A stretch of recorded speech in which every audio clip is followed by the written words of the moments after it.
What's up, everybody, man? It's another episode of DNA-TVISION, man. I got a real good friend of mine joining us today, Mr. George Davis, a.k.a. Foofah D. What's going on, bro? What's going on with your feet, man? Hey, man, everything's good, man. Let's get straight to it. What's your earliest childhood memory? A whole lot of them, especially when I was younger. I come from California. I come from a military. My daddy was in the military. My dad was in the Air Force, and I'm a military baby. I was born on March Air Force Base. What part, bro? What you say, Riverside? Yeah, in Riverside, California. You said he was in the Air Force? Yeah, he was in the Air Force. We stayed in San Francisco and West Oakland. Then we come to Texas. When him and my mama bust up, we moved to Texas, Crosby, Texas. So you came with your dad? No, my mama. You came with your mom when y'all broke up? Okay. My family's named the Durses out there. Crosby? Yeah, Crosby. And they big like the Barretts and Strange. That's the last name, named Strange out there. They well-known people. And What that was like staying out there? A family thing protected around nothing but some gangsters. Is it country or city? Country? It's right there on the outskirts of H-Town, like east of Houston, or when you coming into H-Town, so they closer to H-Town, so it's like a country city mix in there. And you had like Clemens and them, you had Mama Sula them out there that came from California. And I seen the ins and out of the game, even the preachers in my family, and gangster people, because they always kept religion at the top of the thing and prayer at the house all the time. But I got a chance to sit with some of my great grandparents. That's where the wisdom come in with me, and could cue into trouble before it happened, because they was way older. They were born in the early 1900s or late 1800s, and they had conversations with us at the time. But yeah, my early memories of that. Then when we moved to Beaumont, and I got introduced to my people when we stayed in Chalon. You still fairly young out there, huh? Yeah. I got you remember what it was like out there? Yeah, it was gangster. Papa Reese, the first person I seen get shot. Okay. He got shot over a female, so it's big going on in Beaumont. The niggas big getting shot behind females back then. Because Papa Reese got shot, this nigga left his house. He left out the apartment, and this girl had Papa Reese over there. And me and my cousin argued. We was just running through that bitch like the other kids. We just wilding out, everybody wilding out. So all of a sudden we hear a shot. Bow! Nigga got a 410 rifle or something. So he shot Papa Reese. So Papa Reese laying on the porch. The nigga standing over with the rifle. He wanted to finish him out, but the chick that his girl begging him not to kill Papa Reese. And Papa Reese holding his stomach because he got shot in the stomach. That's the first time I seen some gangsta ass. That's just some straight up gangsta ass shit. How old were you? Shit, about 6 years old, seen that shit and watched that shit and watch that nigga gal. It took everything in his power. His gal got caught cheating on him, but he popped the nigga and she begging for the nigga she was cheating with. So Papa Reese begging, standing over Papa Reese like, babe, please don't, baby, please let him make it. Like, goddamn. So y'all go from Chalon to where? We go to Robinson 8th Street. All right, there by Sunlight. Yeah, we right across the old place where they get them checks. MHMR. Yeah. So we stayed right there. We went to Phil, me, my brother, and my sister. I got one sister and two brothers. One of them older than me. The other one is my baby brother. I'm the middle child. So we lived over there at Phil Elementary. I really don't know too many niggas there. But when we got to Blanchard, we moved to Washington off of Roberts, moved to Washington Boulevard. That's when I met Big Bro. His brother Lance Bro. Motherfucking Sean Bennett, goddamn School, Micah Johnson, Heath Davis, all us. We all went to school together. J9, James Harris, motherfucking Clifford LaMelle, and you know, some rats. You know what I'm saying? You know, a couple of rats. Ain't you gonna name. Yeah. I want to say their name so bad, but I ain't gonna say his name. But he went to school with us too. Okay. So we went to Blanchard, and I met Damon Livingston, Smokey D, over there at Blanchard. But me and Bugmaster, rest in peace, we went to Blanchard. Smokey D. Yeah, Smokey D from the north. Smokey D. Real dark? Yeah, dark skin. Yeah, I know Smokey what you're talking about. Yeah, I know exactly what you're talking about. I talked to him one time in the mountain. That's how I broke my collarbone. Oh, shit. Yeah. So me and Smokey D them drove all the way back. I was like a silly kid, but always fighting and shit. I know like Pep. You know, I know a couple of more cats and stuff when we was coming up. So you went to middle school.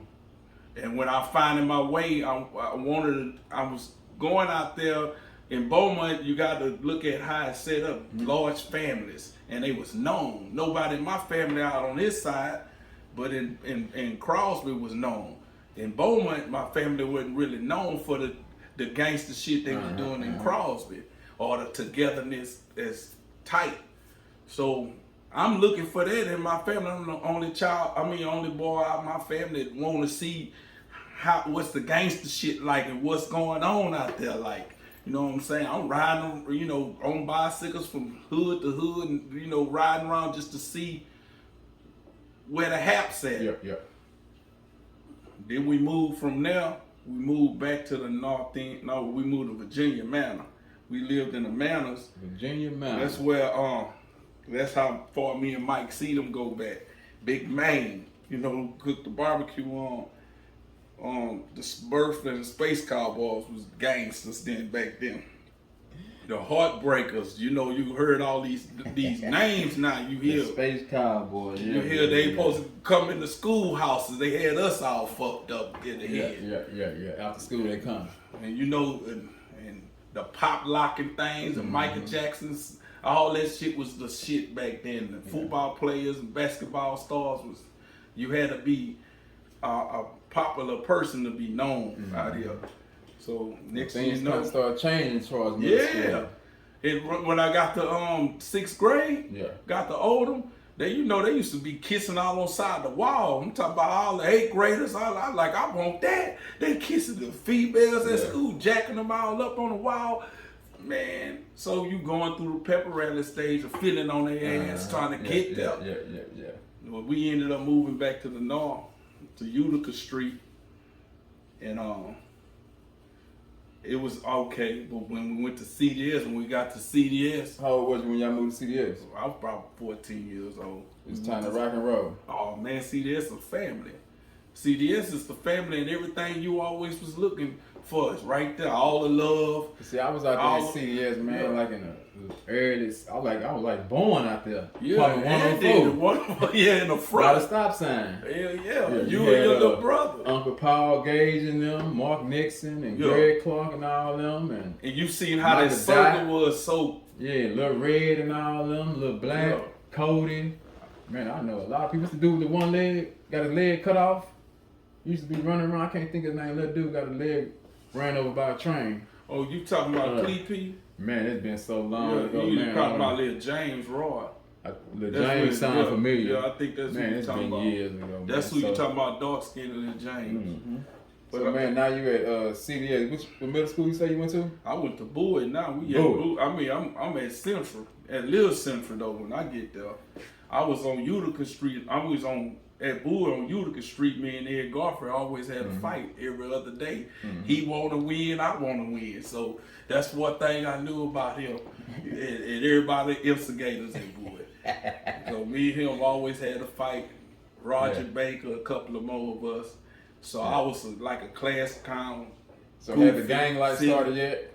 Yeah, the gang life was developing at the early part of it, but it wasn't really recognized until that movie Colors came out.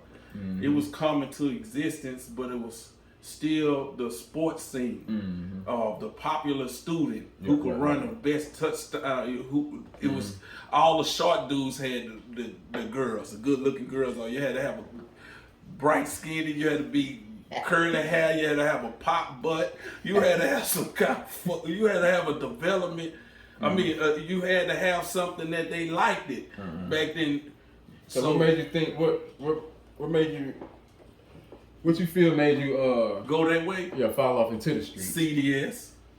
I was already looking for it because I come from the Crosby, and my family was already like that in the house. So I'm growing up. I'm seeing pimping. I'm seeing prostitution, pimping. I'm seeing macking, player shit. In one area. Jack of all trades and hustling, drugs, selling, violence, everything in one house. Yeah. This is my upbringing in Crosby. And I seen a family that protected the little ones. They didn't cuss us out, and they prayed for us, and they prayed with us, and they taught us the Bible, all in one while. Now I'm in Beaumont, and I got a predominant woman family out here. They strong women, but they only embrace their kids to keep them out of that. And then if one of the children be with the other child, and the auntie didn't feel like you was you more aggressive than her child, they stump you down like, you better do this, you better do that. You can't do this, you can't do that. So you go out and go try to find the shit that you came from, because I could fight in front of my mama in Crosby. My little cousin, rest in peace, Pop, we fighting. I steal off on him, and they say, okay, y'all gonna fight, because I hit him first. So if he hit me first, they're gonna let us squab, and we gonna still be family. Out here it was different. So I went out there in the street, and when you got to CDS, can't deny how cold it love was for people, or Big Baby, Mark Nixon, or you see even G. Clark and everybody, they just was embracing, and we hoorahing, getting down, Kenneth Brown and all us, Bill Red, everybody, Black, all of us was tight coming up, Slim Gotti, all us, we was family, Ice and Mike. Everybody. What's the guy stay right there behind CDS in that house? Look like a Puerto Rican. What's his name? Look like a Puerto Rican. The black dude had the good hair, man. He stayed right behind CDS. It was a house. He didn't stay in CDS. It was a house right there. He went to Bowie. He used to ride his bike up there to Bowie. Shit, you remember that? Who? He must have been rich. Nah, he looking like a Puerto Rican. Right when you come, man, I'm telling you, you know him. I guarantee you know him. Watching that call, like you know, I'm gonna let you remember anyway. But and what he was doing? Oh no, he was. Cody, the one who gave me the name Foofah. My name, everybody know me as being the class count of George Davis. Yeah. Now Cody said I looked like that hound dog, that cartoon. So me, him, Kenneth Brown, Terry Crosby, we all, and Pootie, Big Baby, we all at the basketball court. And Cody the one who said, man, you know who he look like? Y'all, don't he look like that dog, that blue dog on TV named Foofah? So it stuck. Yeah. And when it stuck, everybody that already knew I was clowning it, making people laugh, they like, oh, that's Foofah. I know him by George Davis. So that name had to have a character to it. Cody's a fighter at the time. You gotta remember, Cody is one of the first 5'9" Hoovers. Cody is one of the first. So he young like me in my age bracket. And we kicking it, and he gave me the name. And he the one that really just shaping CDS up in that way without putting it on nobody. And he was already brilliant, intelligent. He could talk a grown conversation. So we were like, damn, this nigga our age could talk. He talking advanced. He ahead of his time. So when I squabbled, one of us was fighting, Cody was right there because CDS was tight. So that gave me, and you got Willis Dixon, got to remember, and me and Black and all us was coming up. Me and Black was kind of like the ones that watching how these families that was known, that had that gift of everybody wanted. Yeah. Know what I'm saying? I ain't knocking nothing from like a Greg Clark or them type because they still my, and Mike and Dot them, they all still my family, my people. They all our people out there.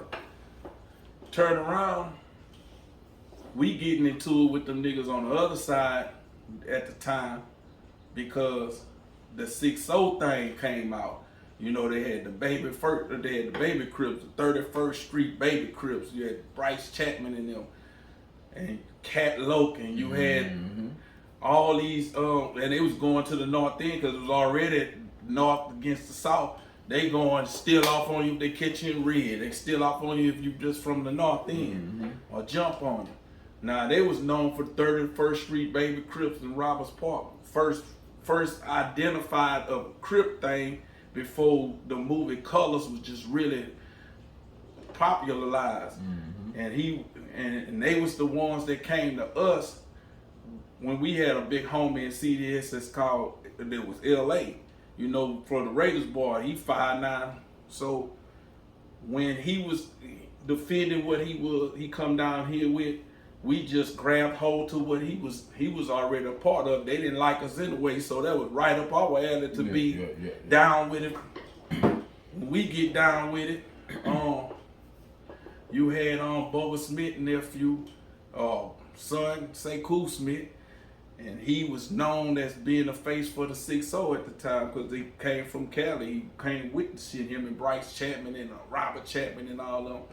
And Desiree, so you heard of them, you heard of the Savoys at the time. So there was a lot of, you heard of Pep Loke, you heard of all the 6-0 names. You was hearing Duck and these 6-0 niggas, Trey Booker and them, you know. Yeah, you hear Blue who shot, you know, you heard Bosky, whatever his name. D-Loke, all of them. Yeah, you was hearing they Cat Loke, Psycho, you was hearing their name. Jana, you was just hearing their names. So now my name out there, Cody name out there, Green Eyes, Cat Eyes name out there. You got Mark Nixon name out there. You got all our names out there now. Everybody knows us. But now we into fights of who gonna be more known and respected. But it was Willis Dixon that really carried the whole weight on the cool because he probably had that good and bad ugly spirit at the time. He could hit you, bow, he could start some shit, he'd pop me. He popped me one time, he popped Black one time. And I seen the love he had for me once. He said, damn man, I really got love for Foofah. So we got like brothers, we got close like brothers and shit. But you had all that sparked in that way that what got me into where I was at. So all that's taking place, man. So now you gotta take a ride to prison. How long you got sentenced to what? I got just 7 years. 7 years. Did you do the whole 7? Yeah, I did the whole. Well, I better do a little bit of shit. I just because I had probation, I took 10 years probation. So what was that like, man? Beto 1 was a whole different world at the time. You had a squabble. You just had to get it in. It was 93. I hit that bitch young, and it was Crip and Blood season in that bitch. You wing chain tight. You was one of the few Bloods that was on that wing, so it was a Crip wing. And then T-wing was like where all the Bloods was at and a few Crips was there. That's what Dedrick and them was there. Yeah, so now you got gang banging at its finest in prison in 93, 94. So totally different. It's totally different from the streets. Now it's riot situations. I was in the day room before you got there. This how we was on lockdown. Now, have in mind, I was gang banging in the world. I come in prison with a tattoo on my chest that's disrespecting the Bloods. I didn't know that I was gonna be the cause of the prison tattoo game didn't change. Everybody want to get Crip kill on them and Blood kill on them. I didn't know that was gonna spark something. I was just trying to be tough in the rap game in the streets in Beaumont. I thought I was smart enough to move past the prison. I ended up going to prison with this tattoo on my chest. They told me though, Warden White was the warden at the time. He said, you won't be the one and you got this tattoo. Do you want to go to population? I'm like, yeah, I'm gonna go. So that made a Blood dude that was calling shots up the hallway named Shaq from Houston. He was tall, Jimmy. So he seen it in the shower, my tattoo. Oh shit. They already been trying to figure me out. You know what I'm saying? They already jumped on everybody that I came with. Everybody had to drop their shit and fight. So now they trying to figure out what they gonna do with Foofah. How we gonna get him? So I was over the run, like saying, I know niggas wanna call me out, but just don't wanna tell me. Just call me out. I said, if I can't whoop you, the worst thing I could do to you is slap the shit out you. So I used to say shit because I was ready for that shit. We come from Beaumont, we come from where it was squabbling at. Boo, turned around. I'm also rapping over there. We also in a whole squad, beatboxing and rapping, doing shit like that. So I'm in the day room, me, Gangster, Bryce Chapman, Squeak Low, Steve Yo, A-Mac, Stevie Yo, some more people, 12 Gauge them there at the time. Jack. He wasn't there on that wing deal at the time. So it was 12 Gauge, and it was a blood nigga from 3rd Ward named Shorty B. They told him in SEG, he got released from SEG, that they got this nigga named Foofah from 3rd Ward, Houston, that's supposed to be a Crip from 3rd Ward, Houston. So you gotta remember, at the time, they didn't have that many Crips from H-Town. If they did, nobody really didn't respect them because they were from Houston, because Houston was a hustler's town, and that was like, to us, like, what you gonna be a Crip or a Blood from H-Town for, because y'all known for hustling, and y'all wasn't known for nothing like that, because the Dallas and Fort Worth was, like Beaumont and Port Arthur was. So boom, turn around, I'm beating on the table, we come back, and CC from Stop 6, the blood nigga CC, he didn't mean no harm, but he didn't know I was already rating spicy. He say Foofah, you know, Shaq, he say, you know, Jimmy? I say, nah. He say, you know, Shaq with the red and black beads on his neck, up the hall. He said, what's up? You know, I say, what he talking about? He say, shit, he saying, what's up? And I said, all right, tell him I say, what's up? So I was sitting at the table, I say, hell nah. Boom, I jumped up from the table. I say, nigga, if you ever don't come tell me what another nigga say, next time you tell me something about what another nigga say, I'ma smash you. And the nigga said, who? I say, you nigga. I said, I get on your ass now. And then me and him started squabbling. Boom, we got the fighting in the day room first. Once we got the squabbling in the day room, they broke it up. So they let us make it. Now we're going to the field the second half. At the time when they had the field second half, we all talking in the field, tripping at the field. So we ended up going back from last child. We sitting in the day room.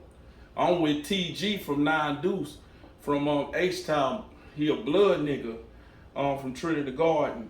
We sitting at the table.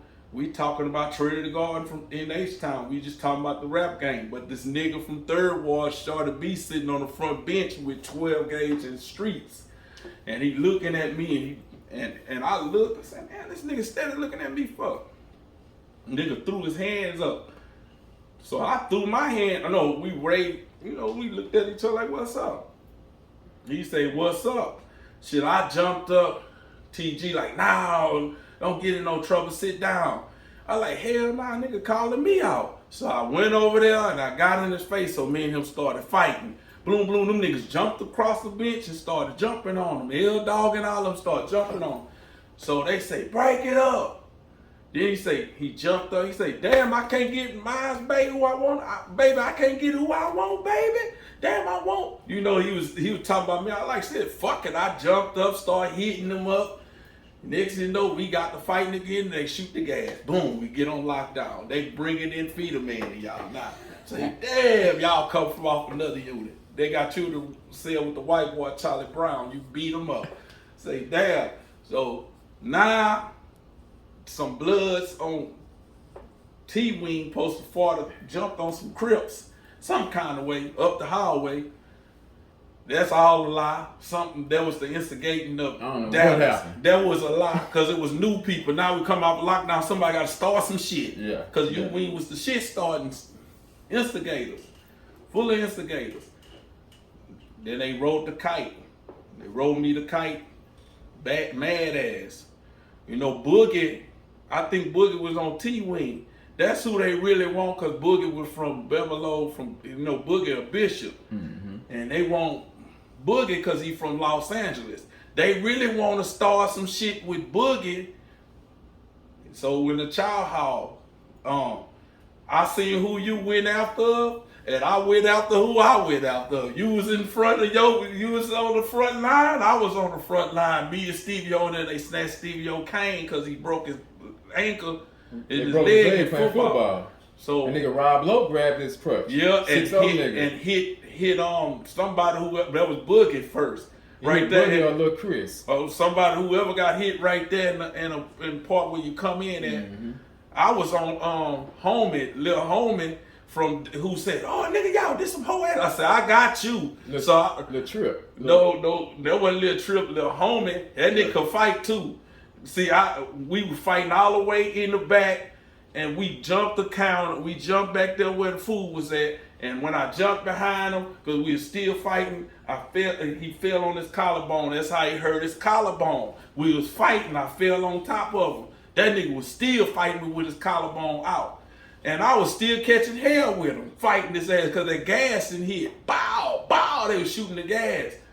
So, Rob Lowe had the crutch, and that nigga, I was coming like weave under there, and why that nigga hit me with the crutch, trying to hit him and bust me right in my spine with the crutch. So we all got sick, me and you was on transit together. Once we got up in that transit thing, we got hit with that game fall shit, Lord Jesus. So now we done made it to SIG, man. We done goddamn me, man. It's 9-7 now. 9-7, man. Let's jump the gun to. That's when you was dunking and said you was in SIG. I said I couldn't believe it. You was shorter than me, getting up on that tall ass 11-footer. You go out there to SIG in them cages. Yup. Yeah, I done went out there one time, man. The I had a fight with a white boy. Yeah, I remember. But I didn't go to Rick that day, but I went to Rick the next day. Look, I caught hell. I already had a back problem. Then I went underneath the gate. Then I got kicked in my shit by him. Everything. He was outweighing me. Then I had to bite him and everything to get him off. Man, then I was in a fight of my life with his ass. And then the back of your head as a black dude, you be like, I don't want to get my ass beat by no white boy. So he was like 200 or something pounds, and he was coming. And he just knew how to smart fight. He knew how to smart fight, and how he ended up in SIG when they attacked all them black dudes and sent them to the Free World Hospital, whoopsie them and all their asses. So he felt like he gonna whoop me. Shit, that nigga had me walking around there trying to shake that pain off of him. I cut his eye. Man, that nigga tried to pin me down, all kind of crazy shit. I said, damn, I ain't never had no fight with a white boy that tried to damn near wrestle in a fight and slam me down and throw me down. I'm like, let's just go from the air. It wasn't no nigga.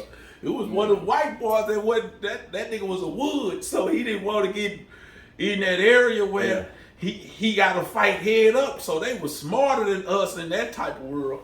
Shit. So man, now we in the second half of life, man. What you got going on now, man? Me, I got children. I got 7 kids, married, all that there. What it's like, man? What marriage life like, man?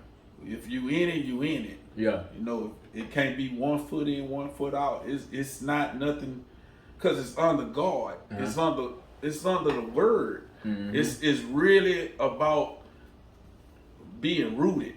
Being committed, you just really saving your life. You really, she's saving her life, and you save. It's already hard to fight outside of marriage, but it looks so easy because of people trying to get you to join them as being single and they fun, or being a person that's don't want to do what they supposed to do in the marriage, trying to find a way from God's favor. So the marriage always attacked by your family. Her family, that's the main ones gonna attack you. It's the families first. How long you been married? I've been married for about goddamn 7 years, going on 8 years. Been with the same woman for 11 years, but it's been hard. It ain't been easy. It's been hard for her, hard for me. Iron sharpen iron. You know what I'm saying? Because we from Beaumont, you know, we grew up. You got people know her, people know me. You got old friends know us, old flings know us. Yeah. So you gotta stand down. You gotta be just strong. You gotta like, man, fuck it. You know what I'm saying? It's us. Telling you got a lot of people coming your way to break y'all apart. And a lot of fake marriages. They be married, but they be faking like they wanted to be famous. They'll be on Facebook splurging that shit, but that's not really how they feel.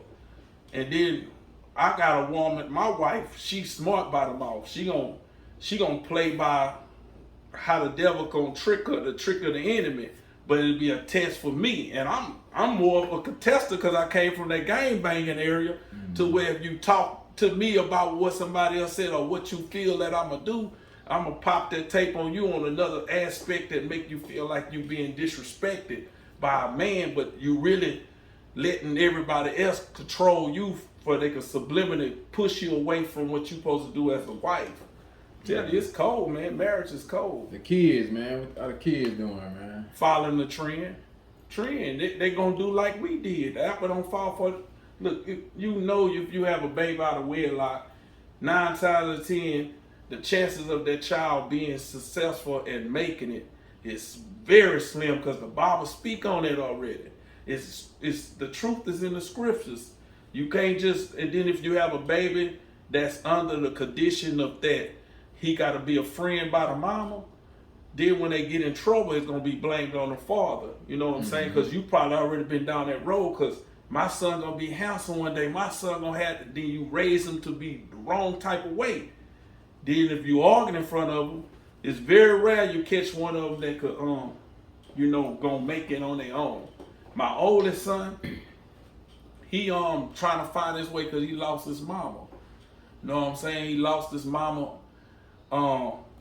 So he lost all the people that were his alphas in his family. He lost his grandmother, his great grandmother, and they go to him. He the baby boy, and they go to him for advice or what we got to do now. What can we do now? What we need to do now? Or what's new now? Yeah. Who's next now? So he got to be the strong one on in the grounds of losing his mama.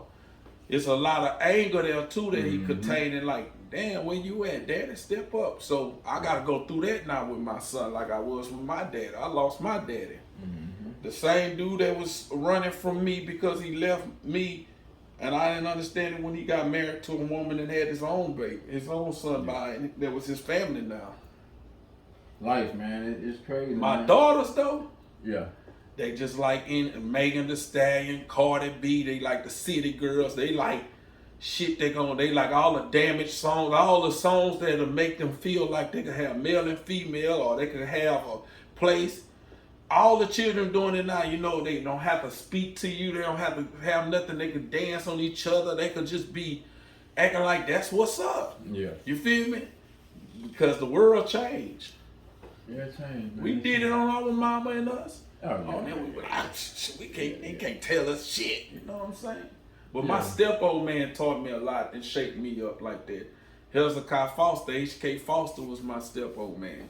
He really was our father, me and my little brother, and he showed us how to barbecue, how to cut grass, how to be. Oh, well, he used to pop that ass though. He used to get on our ass though. But he did that though. Real talk, man. That's what's up, man. I like to appreciate you, man, for coming through and taking time out to chop it up with DNA-TVISION, man. I've been knowing you for a minute, man, a long time. You've been through the storm. You're a fighter, a true warrior, man, and we like to thank you, man, for second half of life, man, setting a good example for us black brothers, man, and we love you, man. Appreciate you. Appreciate you too.